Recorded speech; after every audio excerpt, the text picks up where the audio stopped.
Selamat berjumpa kembali rekan-rekan guru, kemudian ada juga rekan-rekan dosen, dan juga tidak lupa para mahasiswa dan mungkin para praktisi dalam bidang manajemen, terutama dari kalangan usahawan maupun dunia usaha dan dunia industri.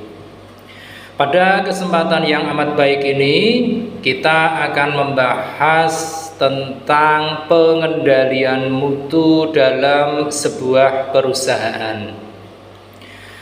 Sebelum kita melangkah lebih jauh tentang pengendalian mutu dalam perusahaan itu sendiri, ada baiknya kita mengenal terlebih dahulu tentang apa itu pengendalian mutu. Dari beberapa sumber dapat dikatakan bahwa yang dimaksud dengan pengendalian mutu merupakan sebuah proses penelitian produk yang dilakukan oleh perusahaan selama proses produksi berlangsung guna menjaga serta memperoleh kualitas produk yang telah ditentukan kriteria maupun standarnya. Nah, tentu dengan adanya pengendalian mutu yang ada di dalam sebuah organisasi atau perusahaan, perlu kiranya untuk dibentuk sebuah tim khusus yang memang bertanggung jawab tentang pengendalian mutu yang ada di perusahaan atau organisasi tersebut. Kita tahu bahwa tim pengendalian mutu harusnya berisi para pihak yang memang berkompeten dalam bidang pengendalian mutu sesuai dengan karakteristik dari perusahaan yang memang menugaskan tim tersebut. Dari tim penjaminan mutu itu sendiri ada beberapa tanggung jawab yang memang sangat berat. Di antara tanggung jawab dari tim kendali mutu ini, yang pertama adalah mereka harus memantau segala perkembangan suatu produk yang sedang dalam tahap produksi, sehingga kualitas serta kriteria yang ada tetap terjaga dan produk dapat selesai dengan tepat waktu sekaligus dapat diterima oleh konsumen.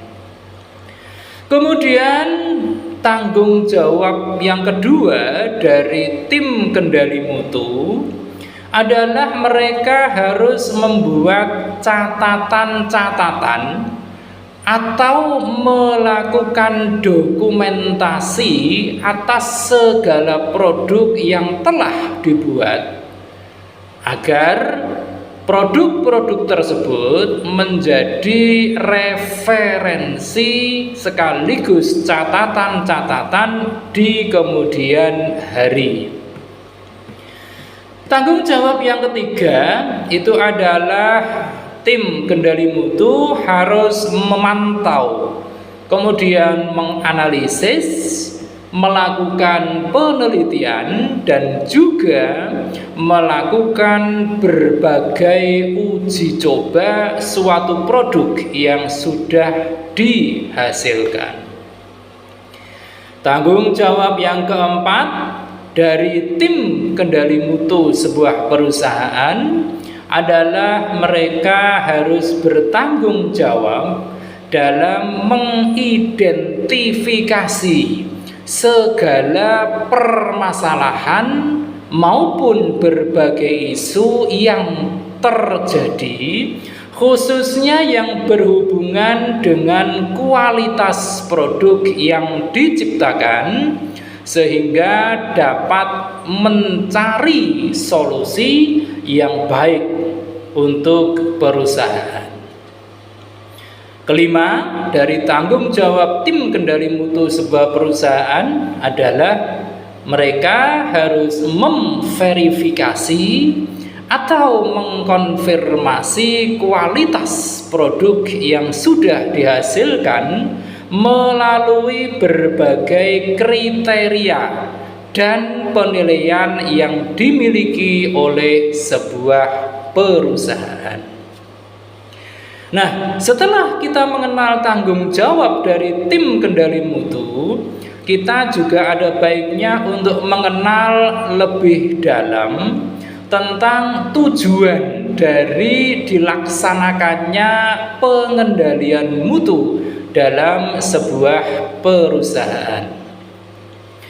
Adapun tujuan yang pertama dari dilaksanakannya pengendalian mutu adalah untuk mengawasi proses produksi sebuah barang ataupun jasa dari sebuah perusahaan yang menugaskan tim kendali mutu tersebut. Tujuan kedua yaitu bertanggung jawab dalam mengidentifikasi segala permasalahan maupun isu yang terjadi dalam proses produksi serta menemukan solusi yang tepat bagi perusahaan. Tujuan ketiga dari dilaksanakannya mekanisme kontrol atau pengendalian mutu dalam sebuah perusahaan adalah untuk mengawasi setiap tahapan yang ada dalam kaitannya dengan proses produksi barang ataupun jasa yang dihasilkan oleh perusahaan. Tujuan yang keempat adalah untuk menjaga serta mendata segala proses inspeksi serta protokol yang diberlakukan dalam proses produksi. Dan yang kelima, tujuan dari dilaksanakannya mekanisme penjaminan mutu adalah memastikan setiap barang maupun jasa yang dibuat oleh perusahaan terjaga kualitasnya sehingga dapat diterima oleh mereka yang mengkonsumsi baik barang maupun jasa itu, yang akan menimbulkan rasa kepuasan bagi mereka atau bagi konsumen.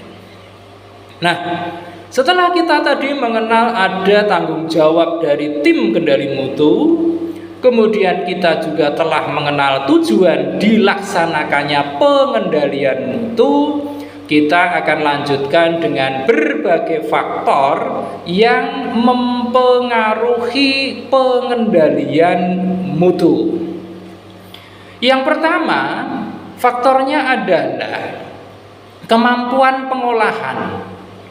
Ini ada sebuah prinsip bahwa jika sebuah perusahaan menginginkan rencana yang ada itu berjalan dengan baik, maka kemampuan dalam proses produksinya harus disesuaikan. Sebagai contoh, perusahaan pasti memiliki kapasitas produksi tertentu. Oleh karenanya, kalau memang pengendalian mutu itu bisa berlangsung dan dilaksanakan dengan amat baik, maka kapasitas produksi tersebut akan dipatuhi oleh mereka yang bertanggung jawab dalam bidang proses produksi. Tidak yang namanya over capacity maupun under capacity. Oleh karenanya ini diperlukan sebuah perhitungan yang cukup matang yang disertai dengan berbagai mekanisme kontrol dalam pengendalian mutu atau kualitas. Faktor yang kedua itu adalah spesifikasi yang valid, di mana keterangan yang detail dari sebuah produk yang dihasilkan oleh sebuah perusahaan harus bisa berlaku. Sebagai contoh, kalau industri itu adalah industri manufaktur, maka biasanya ada spesifikasi teknisnya. Oleh karena itu, dalam hal spesifikasi teknis itu, seharusnya spesifikasi teknis yang ada di dalam mesin atau perkakas atau produk barang tadi itu bisa dipertanggungjawabkan kesesuaiannya dengan sifat atau fungsi dari produk yang dihasilkan tersebut.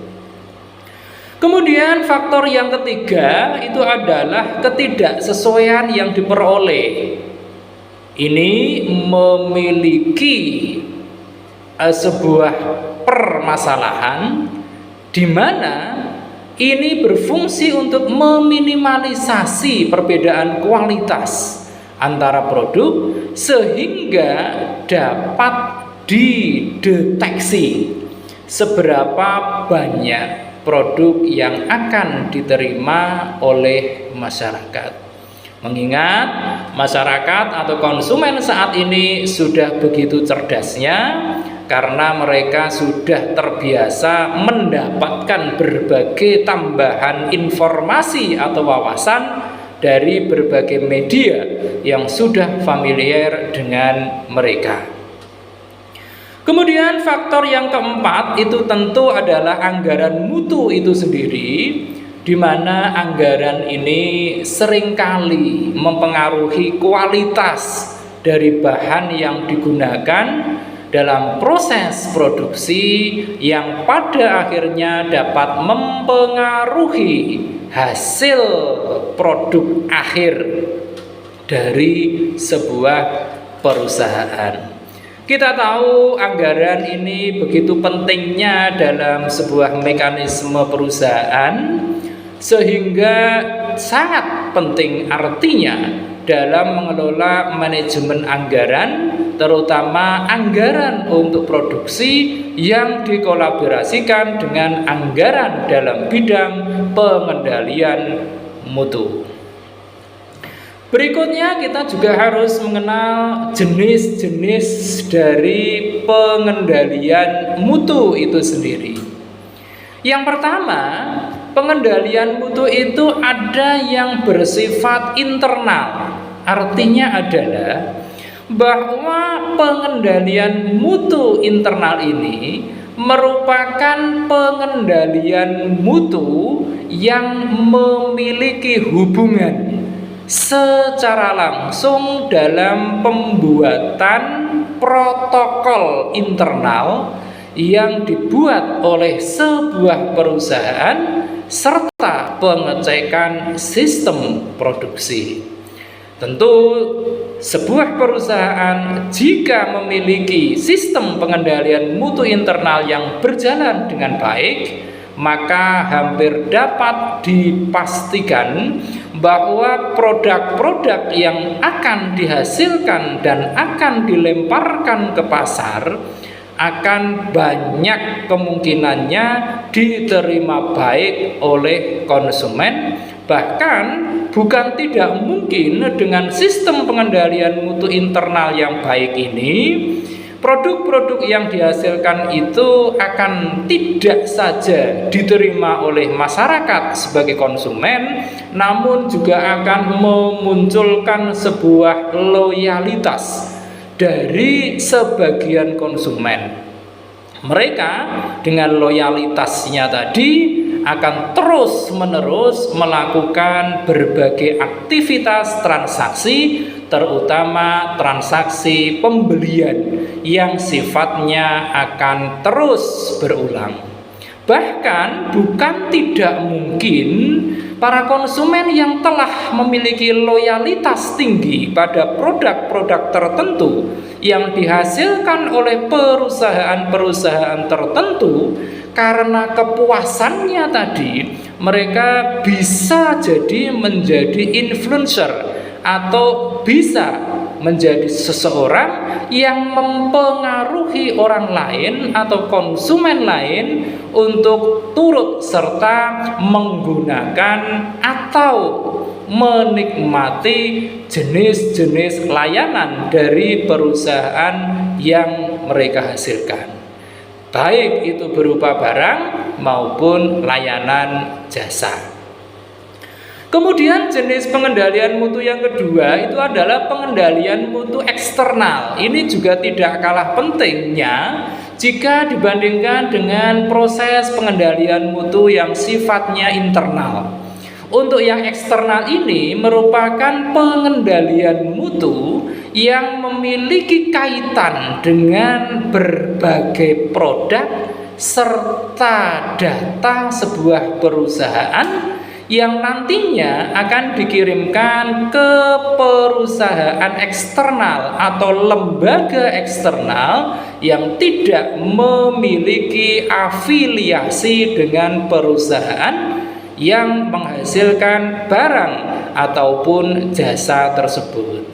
Kita tentu ingat betul bahwa kita hidup di Indonesia, banyak sekali beberapa organisasi ataupun masyarakat yang menuntut adanya beberapa hal yang wajib dilakukan atau dipenuhi oleh para produsen, terutama untuk produk-produk yang telah melewati berbagai proses dari pengendalian mutu eksternal. Sebagai contoh, banyak perusahaan yang telah memiliki berbagai license bahwa produk-produk mereka itu halal. Ini tentu akan dikeluarkan oleh Majelis Ulama Indonesia. Kemudian untuk jenis obat-obatan itu juga ada sebuah license yang dikeluarkan oleh BP POM yang memang ditunjuk oleh pemerintah untuk melakukan pengawasan berbagai jenis produk-produk farmasi. Pun demikian dengan produk-produk yang lain. Kemudian kita juga akan melangkah lebih jauh tentang proses pengendalian mutu itu sendiri. Adapun proses dari pengendalian mutu itu yang pertama itu adalah yang disebut dengan plan. Artinya perusahaan itu akan menentukan pedoman yang akan digunakan dalam proses produksinya. Kemudian yang kedua setelah plan atau rencana, yang kedua adalah do. Artinya bahwa rencana yang telah disusun mulai diterapkan secara perlahan dan mulai dari skala yang kecil. Nah, untuk yang ketiga dari proses namanya proses kendali mutu ini adalah cek. Artinya apa? Bahwa rencana yang telah dijalankan sebelumnya akan diperiksa.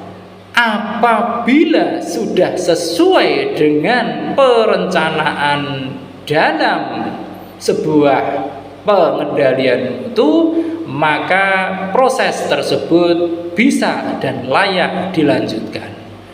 Dan tentu juga muncul sebuah pertanyaan, apakah sudah ada perkembangan dari proses produksi yang telah dilakukan?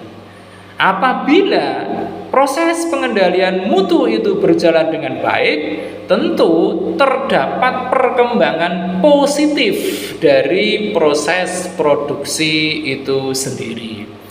Dan proses yang terakhir dari sistem kendali mutu di sebuah perusahaan atau organisasi yang terakhir adalah action, di mana rencana yang telah dijalankan harus melalui sebuah analisa apakah telah sesuai dengan protokol yang diberlakukan, dan jika adanya perubahan yang terjadi, maka perusahaan harus segera melakukan berbagai penyesuaian memang ini perlu mendapatkan perhatian ekstra.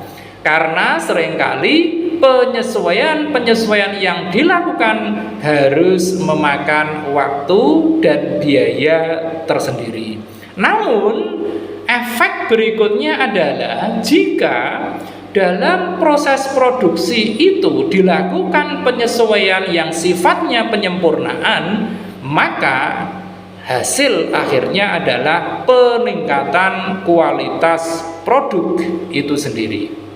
Yang mana dengan meningkatnya mutu atau kualitas produk itu tentu akan menaikkan nilai dari produk yang dihasilkan, terutama di tengah-tengah persaingan antar produk sejenis yang ada di pasaran.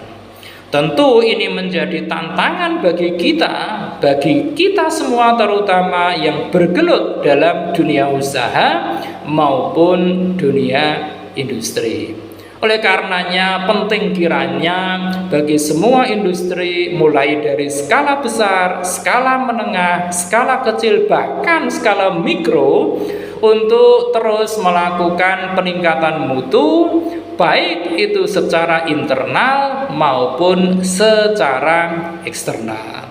Mungkin bagi mereka yang baru memulai kegiatan-kegiatan atau aktivitas-aktivitas berwirausaha, sistem penjaminan mutunya belumlah sejelimet apa yang telah dilakukan oleh mereka-mereka yang tergolong sebuah perusahaan atau organisasi besar. Namun intinya adalah sekecil apapun jenis usaha yang kita geluti, haruslah tetap mengedepankan kendali mutu walaupun dengan mekanisme yang cukup sederhana. Karena dengan mutu yang semakin meningkat, maka tingkat kepercayaan masyarakat atas produk-produk yang kita tawarkan pun akan semakin meningkat pula. Demikian penjelasan singkat kita tentang penjaminan mutu di dalam sebuah perusahaan. Mudah-mudahan tayangan ini membawa manfaat yang besar bagi kita semua, dan kita dapat berjumpa kembali dalam pembahasan dengan tema-tema yang lebih menarik lagi. Jangan lupa setelah menyaksikan tayangan ini, klik dalam layar Anda untuk like, kemudian Anda tanggapi, kemudian Anda share, dan tentu saja jangan lupa subscribe. Terima kasih.